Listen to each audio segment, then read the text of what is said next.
भाई अभी तक वो कह रहे थे कि पिछड़ों का हक छीना जा रहा है, अब आपने आयोग का गठन कर दिया है, इस पर भी उनको तकलीफ है, परेशानी है। देखिए, पहली चीज तो समाजवादी पार्टी हो या और कोई पार्टियां हो जो क्षेत्रीय पार्टियां हैं, हम भारतीय जनता की बात करते हैं और प्रदेश में अगर हमारी सरकार है तो प्रदेश की 24 करोड़ जनता हमारे लिए प्राथमिकता होती है।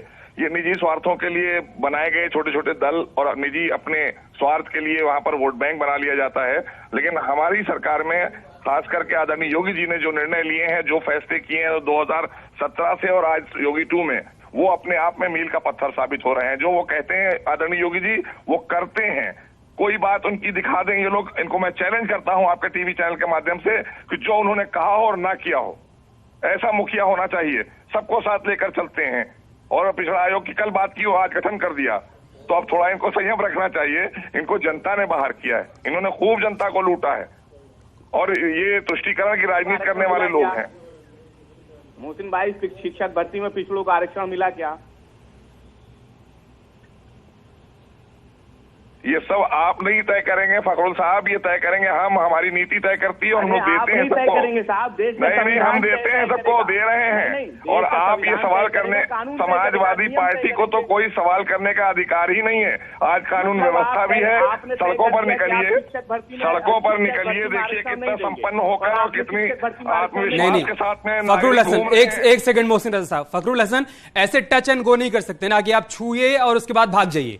भाई पहले आप ये कह रहे थे कि सरकार निकाय चुनाव नहीं करवाना चाहती है, निकाय चुनाव की अधिसूचना जारी हुई, मामला हाई कोर्ट चला गया। हाई कोर्ट ने कहा कि बगैर ओबीसी आरक्षण के चुनाव करवाइए, सरकार ने कहा नहीं हम ऐसा नहीं करवाएंगे, हम ओबीसी आरक्षण के तहत ही चुनाव करवाएंगे। अब सरकार ने आयोग का गठन कर दिया। अभी तक आप खामखा शोर मचा रहे थे कि आरक्षण को खत्म किया जा रहा है, पिछड़ों का हक मारा जा रहा है। कभी किसी पर तो स्टैंड लीजिए सर, किसी फैसले का तो स्वागत करिए, कहिए कि अच्छा हुआ कि आयोग का गठन हो गया। जवाब ले लीजिए। देश में अगर आपको किसी कानून की जानकारी नहीं है और आप कहेंगे कि हमसे अपराध हो गया, मुझको छोड़ दिया जाए, तो ऐसा नहीं होता है। सुप्रीम कोर्ट का आदेश था जिसकी जानकारी सरकार को होनी चाहिए थी। सरकार ने बगैर ओबीसी आरक्षण के, बगैर आयोग के गठन के इस चुनावी प्रक्रिया को आगे क्यों बढ़ाया? ये सरकार को जवाब देना चाहिए। सरकार, आप हमसे सवाल पूछ रहे हैं, अगर इनको जानकारी नहीं है, सरकार में बैठे हैं, इनको सुप्रीम कोर्ट के ऑर्डर की जानकारी नहीं है। आप, ये साजिश है भारतीय जनता पार्टी की कि पिछड़ों का आरक्षण यह समाप्त करना चाहते हैं। ये हम ऐसा होने नहीं देंगे। इसलिए हम कह रहे हैं ये समाजवादियों की जीत है कि भारतीय जनता पार्टी को आयोग। अरे ऐसा हो कहां रहा है जो आप होने देंगे। खैर, एक सवाल जो हर किसी के मन में होगा मोहसिन रजा साहब, उसका जवाब दीजिए। देखिए 7 जनवरी को कार्यकाल समाप्त हो रहा है, अभी आयोग को क्या कोई समय सीमा भी दी गई है कि इस समय के भीतर आपको अपना सर्वे पूरा करना है, रिपोर्ट तैयार करनी है ओबीसी आरक्षण पर?